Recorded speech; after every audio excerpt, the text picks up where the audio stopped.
اے پیغمبر بنی اسرائیل سے پوچھو کہ ہم نے ان کو کتنی کھلی نشانیاں دیں، اور جو شخص اللہ کی نعمت کو اپنے پاس آنے کے بعد بدل دے تو اللہ سخت عذاب کرنے والا ہے۔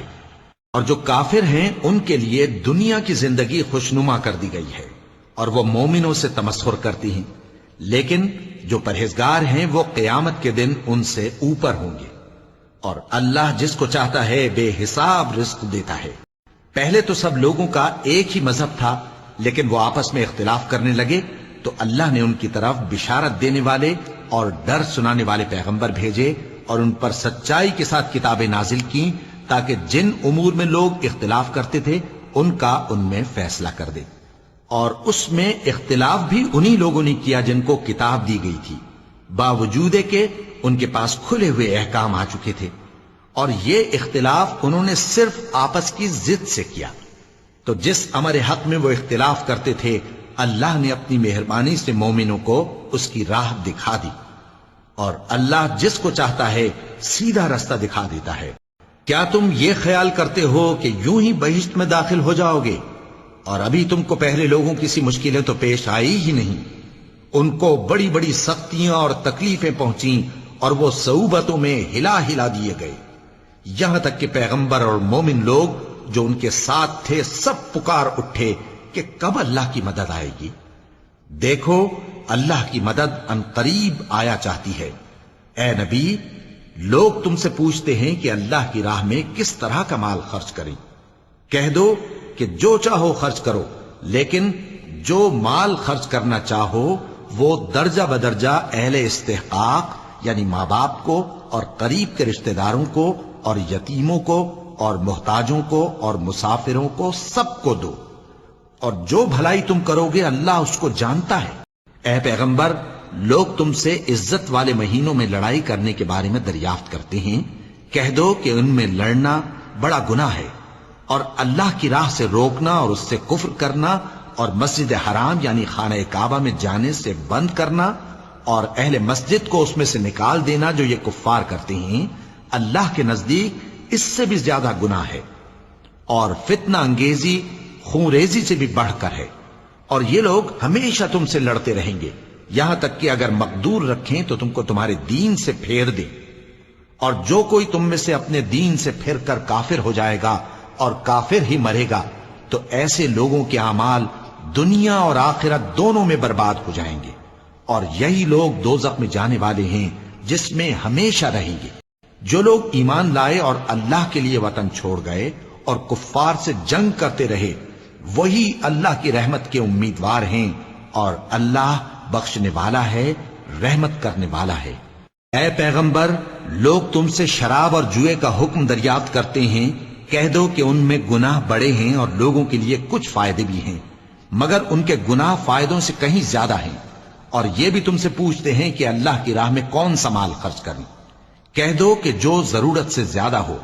اس طرح اللہ تمہارے لیے اپنے احکام کھول کھول کر بیان فرماتا ہے تاکہ تم سوچو، یعنی دنیا اور آخرت کی باتوں میں غور کرو۔ اور تم سے یتیموں کے بارے میں بھی دریافت کرتے ہیں، کہہ دو کہ ان کی حالت کی اصلاح بہت اچھا کام ہے، اور اگر تم ان سے مل جل کر رہنا یعنی خرچ اکٹھا رکھنا چاہو تو وہ تمہارے بھائی ہیں، اور اللہ خوب جانتا ہے کہ خرابی کرنے والا کون ہے اور اصلاح کرنے والا کون۔ اور اگر اللہ چاہتا تو تم کو تکلیف میں ڈال دیتا، بے شک اللہ غالب ہے، حکمت والا ہے۔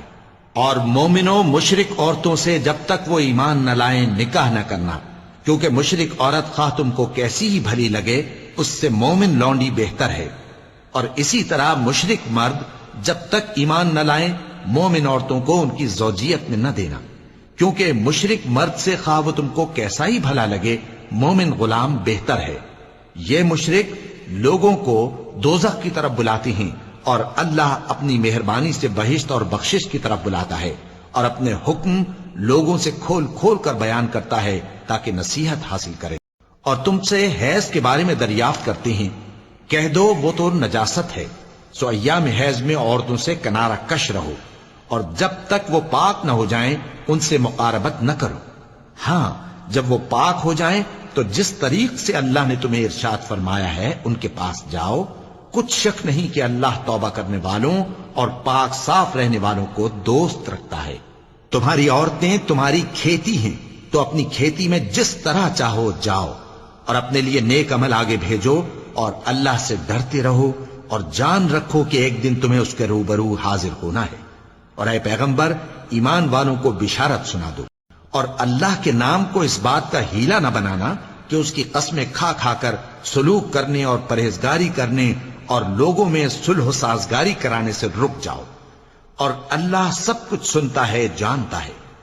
اللہ تمہاری لغو قسموں پر تم سے مواخذہ نہیں کرے گا،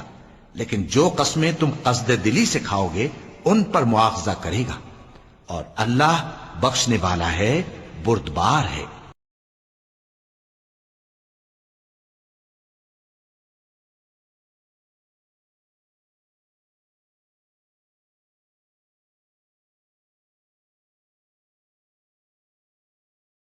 جو لوگ اپنی عورتوں کے پاس جانے کی قسم کھا لیں ان کو 4 مہینے تک انتظار کرنا چاہیے۔ اگر اس عرصے میں قسم سے رجوع کر لیں تو اللہ بخشنے والا ہے، مہربان ہے، اور اگر طلاق کا ارادہ کر لیں تو بھی اللہ سنتا ہے، جانتا ہے۔ اور طلاق والی عورتیں 3 حیض تک اپنے تئیں روکے رہیں، اور اگر وہ اللہ اور روز قیامت پر ایمان رکھتی ہیں تو ان کو جائز نہیں کہ اللہ نے جو کچھ ان کے شکم میں پیدا کیا ہے اس کو چھپائیں، اور ان کے خاوند اگر پھر موافقت چاہیں تو اس مدت میں وہ ان کو اپنی زوجیت میں لے لینے کے زیادہ حقدار ہیں۔ اور عورتوں کا حق مردوں پر ویسا ہی ہے جیسے دستور کے مطابق مردوں کا حق عورتوں پر ہے،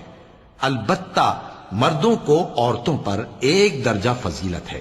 اور اللہ غالب ہے، صاحب حکمت ہے۔ طلاق صرف 2 بار ہے، یعنی جب 2 دفعہ طلاق دے دی جائے تو پھر عورتوں کو یا تو بطریق شائستہ نکاح میں رہنے دینا ہے یا بھلائی کے ساتھ چھوڑ دینا، اور یہ جائز نہیں کہ جو مہر تم ان کو دے چکے ہو اس میں سے کچھ واپس لے لو۔ ہاں، اگر زن و شوہر کو خوف ہو کہ وہ اللہ کی حدوں کو قائم نہیں رکھ سکیں گے تو اگر عورت خاوند کے ہاتھ سے رہائی پانے کے بدلے میں کچھ دے ڈالے تو دونوں پر کچھ گناہ نہیں۔ یہ اللہ کی مقرر کی ہوئی حدیں ہیں، ان سے باہر نہ نکلنا، اور جو لوگ اللہ کی حدوں سے باہر نکل جائیں گے وہ گناہگار ہوں گے۔ پھر اگر شوہر 2 طلاقوں کے بعد تیسری طلاق عورت کو دے دے تو اس کے بعد جب تک عورت کسی دوسرے شخص سے نکاح نہ کر لے اس پہلے شوہر پر حلال نہ ہوگی۔ ہاں، اگر دوسرا خاوند بھی طلاق دے دے اور عورت اور پہلا خاوند پھر ایک دوسرے کی طرف رجوع کر لیں تو ان پر کچھ گناہ نہیں، بشرطے کہ دونوں یقین کریں کہ اللہ کی حدوں کو قائم رکھ سکیں گے، اور یہ اللہ کی حدیں ہیں، ان کو وہ ان لوگوں کے لیے بیان فرماتا ہے جو علم رکھتے ہیں۔ اور جب تم عورتوں کو 2 دفعہ طلاق دے چکو اور ان کی عدت پوری ہو جائے تو انہیں یا تو حسن سلوک سے نکاح میں رہنے دو یا بطریق شائستہ رخصت کر دو، اور اس نیت سے ان کو نکاح میں نہ رہنے دینا چاہیے کہ انہیں تکلیف دو اور ان پر زیادتی کرو، اور جو ایسا کرے گا وہ اپنا ہی نقصان کرے گا۔ اور اللہ کے احکام کو ہنسی اور کھیل نہ بناؤ،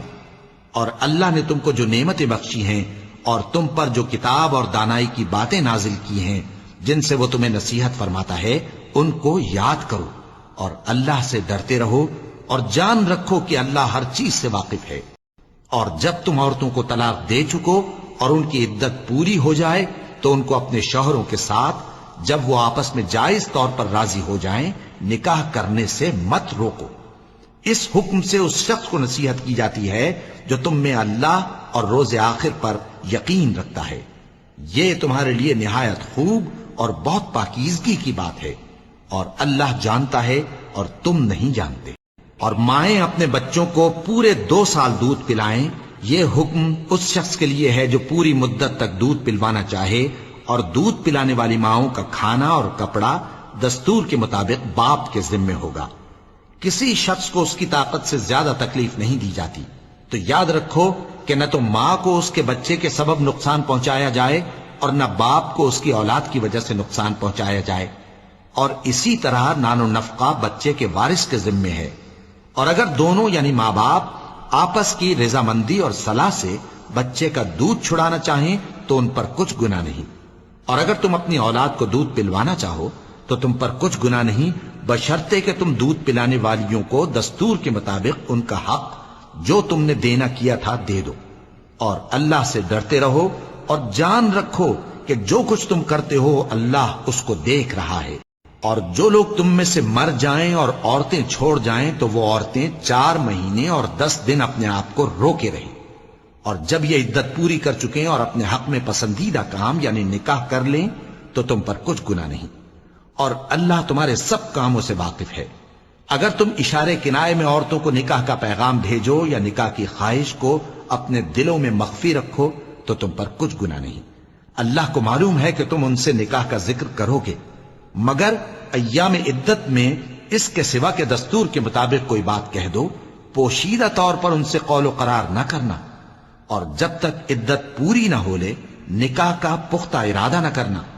اور جان رکھو کہ جو کچھ تمہارے دلوں میں ہے اللہ کو سب معلوم ہے، تو اس سے ڈرتے رہو اور جان رکھو کہ اللہ بخشنے والا ہے، حلم والا ہے۔ اور اگر تم عورتوں کو ان کے پاس جانے یا ان کا مہر مقرر کرنے سے پہلے طلاق دے دو تو تم پر کچھ گناہ نہیں، ہاں ان کو دستور کے مطابق کچھ خرچ ضرور دو، یعنی مقدور والا اپنے مقدور کے مطابق دے اور تنگ دست اپنی حیثیت کے مطابق۔ نیک لوگوں پر یہ ایک طرح کا حق ہے۔ اور اگر تم عورتوں کو ان کے پاس جانے سے پہلے طلاق دے دو لیکن مہر مقرر کر چکے ہو تو آدھا مہر دینا ہوگا۔ ہاں اگر عورتیں مہر بخش دیں یا مرد جن کے ہاتھ میں عقد نکاح ہے اپنا حق چھوڑ دیں اور پورا مہر دے دیں تو ان کو اختیار ہے۔ اور اگر تم مرد لوگ ہی اپنا حق چھوڑ دو تو یہ پرہیزگاری کی بات ہے، اور آپس میں بھلائی کرنے کو فراموش نہ کرنا۔ کچھ شک نہیں کہ اللہ تمہارے سب کاموں کو دیکھ رہا ہے۔ مسلمانوں، سب نمازیں خصوصاً بیچ کی نماز یعنی نماز عصر پورے اہتمام کے ساتھ ادا کرتے رہو اور اللہ کے آگے ادب سے کھڑے رہا کرو۔ پھر اگر تم خوف کی حالت میں ہو تو پیادے یا سوار جس حال میں ہو نماز پڑھ لو۔ پھر جب امن و اطمینان ہو جائے تو جس طریق سے اللہ نے تم کو سکھایا ہے جو تم پہلے نہیں جانتے تھے اللہ کو یاد کرو۔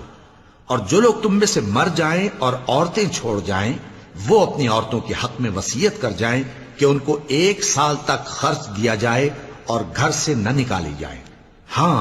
اگر وہ خود گھر سے چلی جائیں اور اپنے حق میں پسندیدہ کام یعنی نکاح کر لیں تو تم پر کچھ گناہ نہیں، اور اللہ زبردست ہے، حکمت والا ہے۔ اور مطلقہ عورتوں کو بھی دستور کے مطابق نان و نفقہ دینا چاہیے، پرہیزگاروں پر یہ بھی حق ہے۔ اسی طرح اللہ اپنے احکام تمہارے لیے بیان فرماتا ہے تاکہ تم سمجھو۔ بھلا تم نے ان لوگوں کو نہیں دیکھا جو شمار میں ہزاروں ہی تھے اور موت کے ڈر سے اپنے گھروں سے نکل بھاگے تھے؟ تو اللہ نے ان کو حکم دیا کہ مر جاؤ، پھر ان کو زندہ بھی کر دیا۔ کچھ شک نہیں کہ اللہ لوگوں پر مہربانی رکھتا ہے، لیکن اکثر لوگ شکر نہیں کرتے۔ اور مسلمانوں، اللہ کی راہ میں جہاد کرو اور جان رکھو کہ اللہ سب کچھ سنتا ہے، سب کچھ جانتا ہے۔ کون ہے کہ اللہ کو قرض حسنہ دے کہ وہ اس کے بدلے اس کو کئی گنا زیادہ دے گا؟ اور اللہ ہی روزی کو تنگ کرتا اور وہی اسے کشادہ کرتا ہے، اور تم اسی کی طرف لوٹ کر جاؤ گے۔